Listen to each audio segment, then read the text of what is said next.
Bonjour, c'est Benoît et aujourd'hui je vais te parler de lunettes qui me passionnent.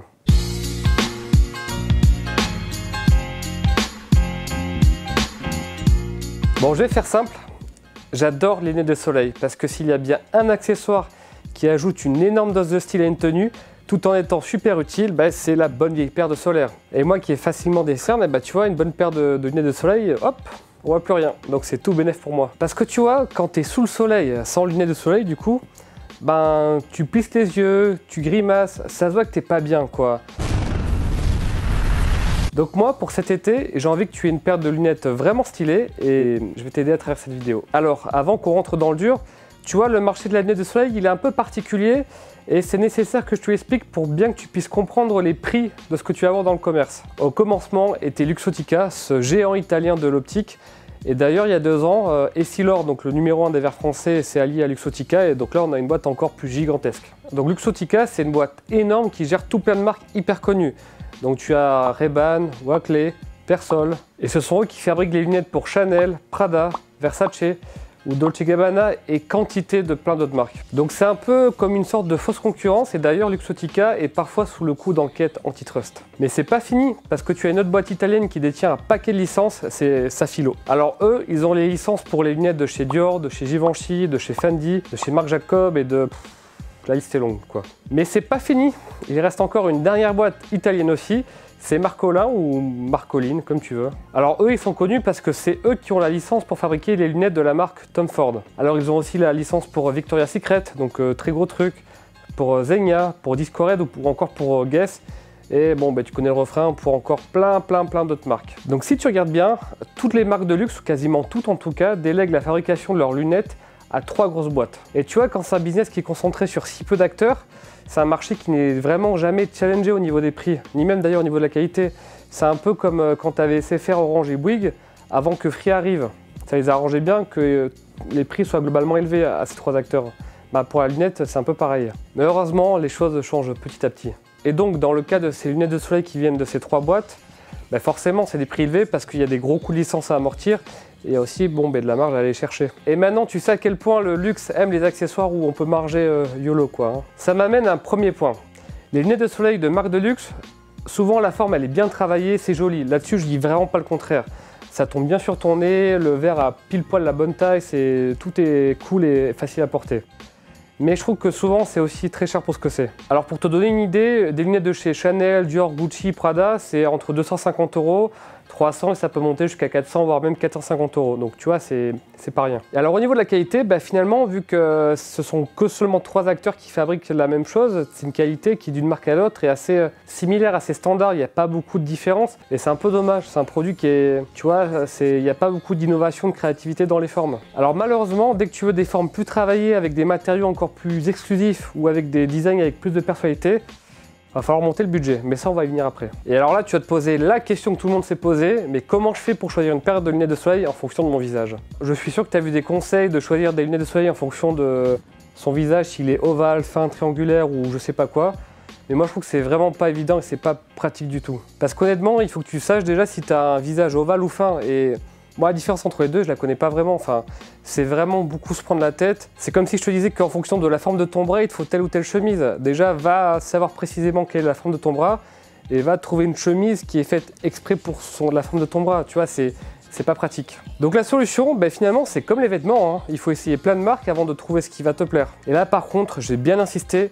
Essaye que des marques haut de gamme parce que c'est là où les paires de lunettes tombent vraiment le mieux sur ton visage. Et je te garantis que si tu te prends une après-midi, que tu essayes plein de lunettes haut de gamme dans tous les opticiens de ta ville, il y a forcément un moment où tu vas voir une paire qui va tomber nickel sur ton nez. Tu vas le voir de suite. Et je te garantis qu'à la fin de cet après-midi, ça sera bien plus clair dans ta tête pour savoir ce qui te va ou ce qui ne te va pas. Et là vraiment, tu n'achètes pas, tu fais juste essayer. C'est juste pour savoir les formes qui te vont ou qui ne te vont pas, indépendamment de la qualité de la lunette. C'est vraiment pour savoir quel style tu aimes, est-ce que tu aimes l'acétate ou est-ce que tu aimes le style aviateur, etc. Donc tu n'achètes rien. Alors ces lunettes de soleil, tu peux les essayer où? Moi j'aurais tendance à déconseiller d'aller dans des grandes chaînes optiques, d'opticiens, parce que tu vois, elles ont toutes les mêmes marques, il y a très peu de marques un peu niche, un peu créateurs.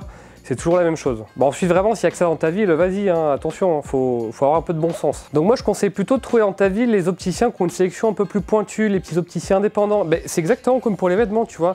On déconseille chez Bonne Gueule d'aller dans les grandes chaînes de vêtements. Par contre, on aime bien te conseiller des petites boutiques un peu planquées, mais qui ont une sélection que tu n'as nulle part ailleurs. Mais c'est pareil pour les lunettes de soleil. Alors tu vois, à Paris, moi j'aime bien par exemple l'opticien qui s'appelle Arteo, et Nicolo, lui, il recommande souvent Milan Lunetier. Donc voilà, 2 petites adresses comme ça. Si tu habites à Paris, tu pourras aller voir. Et Christophe, lui, tu vois, il aime bien le Caribou, donc à côté de nos bureaux dans Paris. Tu devrais y aller, c'est vachement bien. Tu devrais y aller, c'est vachement bien.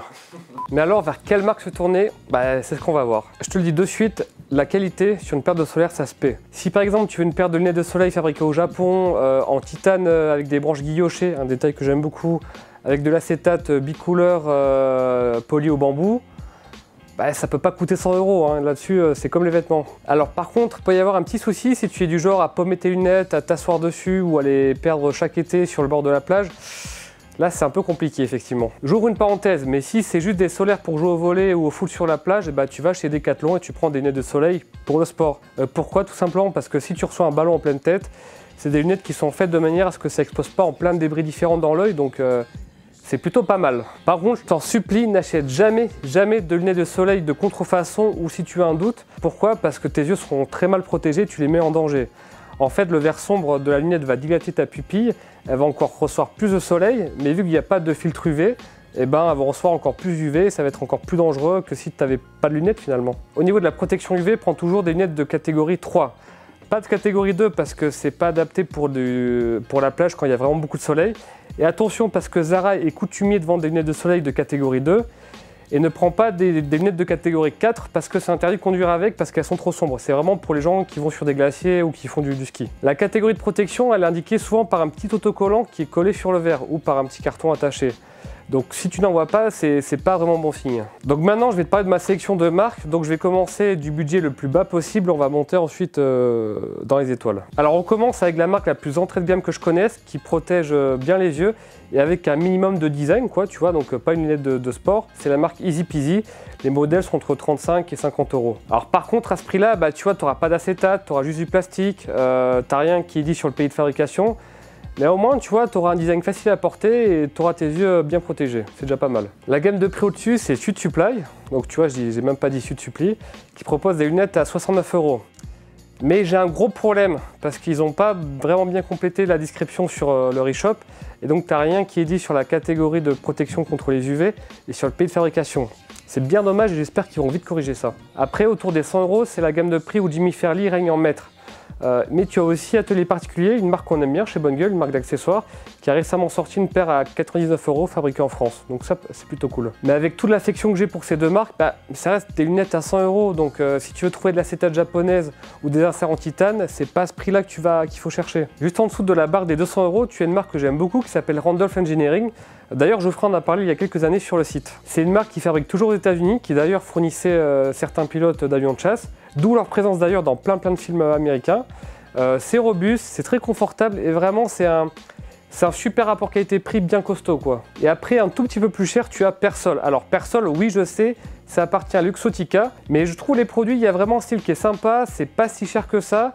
Et surtout, j'ai pas mal de monde autour de moi qui en ont et ça tient sans problème pendant plusieurs années. Donc voilà toutes mes recommandations si tu as moins de 200 € de budget. Entre 200 et 250 €, tu as Vuarnet qui est une marque française qui fait tout en France, qui est très spécialisée dans la qualité de ses verres et dont d'ailleurs ces lunettes ont été portées dans pas mal de films, y compris dans James Bond. Alors évidemment, lui il a eu droit à un modèle un peu plus haut de gamme qui est un peu plus cher, qui est à 14,50 €. Le PDG de Vuarnet, il m'a dit qu'ils savaient pas que, enfin ils ont appris au dernier moment que James Bond portait les lunettes. Ils n'ont pas payé du tout pour. Et après, entre cette grande gamme de prix, entre 250 et 450 €, c'est occupé par les Chanel, les Dior, les Prada, etc. Et ça, j'ai dit ce que j'en pensais. Hein. C'est une jolie forme, mais au niveau de la qualité, voilà, ça me transcende pas. Citons quand même David Kind, une marque pour qui j'ai eu un vrai petit coup de cœur, qui a été fondée par un ancien d'Oliver People.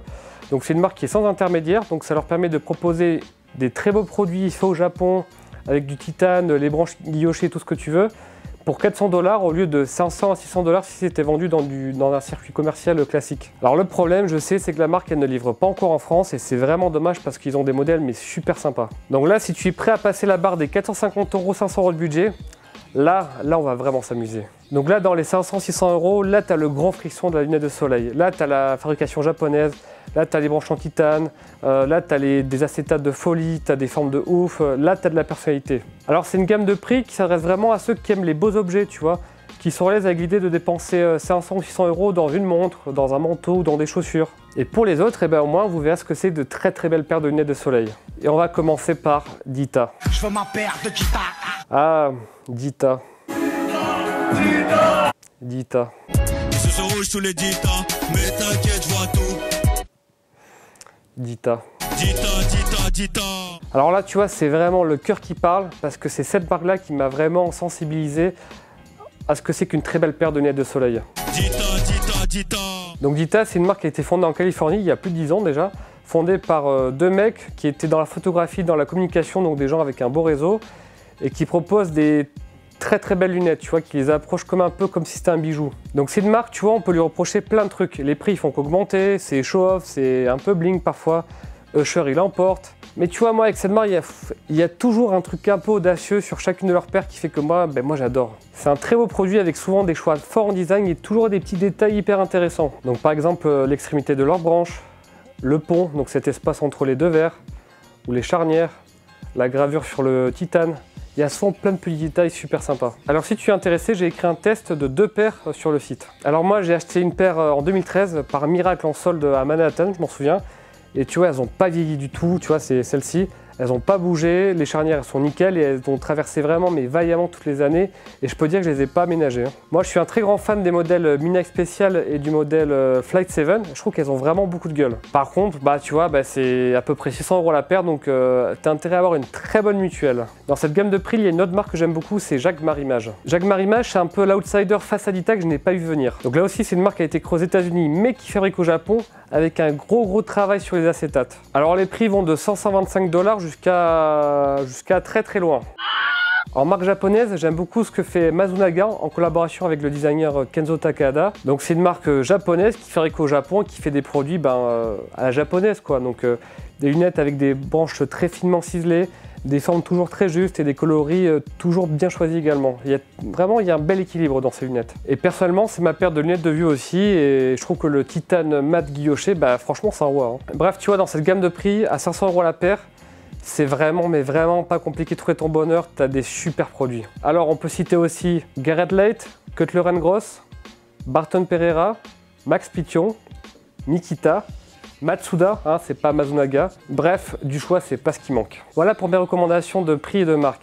Et du coup, tu vas te demander quel est le juste budget à mettre. C'est une question qui est compliquée. Donc comme j'ai dit, si c'est du genre à perdre tes lunettes facilement, achète des lunettes pas chères. Donc c'est tout ce qu'on a vu. Par contre, c'est vrai que moi, je te conseille quand même de t'initier au grand frisson de la lunette de soleil parce que c'est vraiment agréable. Tu vois, sur tes photos de vacances, tu auras l'air toujours ultra beau gosse avec une belle paire de lunettes.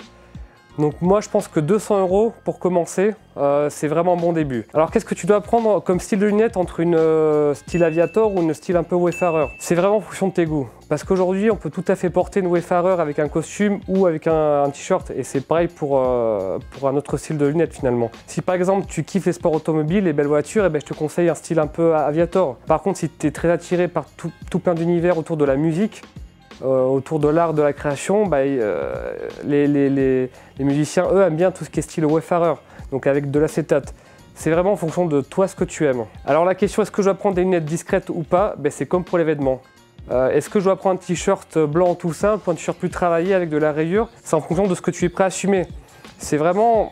Si tu es adepte de la discrétion, prends un truc relativement sobre. Mais si tu aimes un beau travail sur les matériaux, sur la couleur et que ça ne te dérange pas d'avoir un produit qui a un peu de personnalité, tout comme ça ne te dérange pas d'avoir une veste, un manteau à rayures ou avec des motifs, prends une lunette avec un propos. Et très personnellement, moi je suis quand même partisan de prendre des lunettes avec un peu de personnalité. D'une part parce que tu vois, si tu as juste un t-shirt blanc en été et un short beige, de suite ça va habiller la tenue. Et je trouve que la vie, tu vois, elle est trop courte pour la vivre avec des lunettes de soleil insignifiantes. Est-ce que tu dois avoir une ou plusieurs paires de lunettes de soleil? Alors, là aussi, ça dépend de tes usages. Honnêtement, si tu as une paire à 500 € et que tu vas en Europe de l'Est avec tes copains conduire des chars d'assaut, ça vaut peut-être le coup de prendre une paire un peu moins chère à 100 €. Moi, depuis des années, je mets plus qu'une seule paire. Tu vois, donc ça dépend vraiment de toi. Mais je trouve que tu vois, c'est un peu la lunette de soleil, c'est un peu comme une chemise. Parfois, tu peux avoir le même style de chemise, et aimer ça, mais parfois c'est quand même bien d'avoir un peu plus de variété et d'aller sur des styles un petit peu plus différents.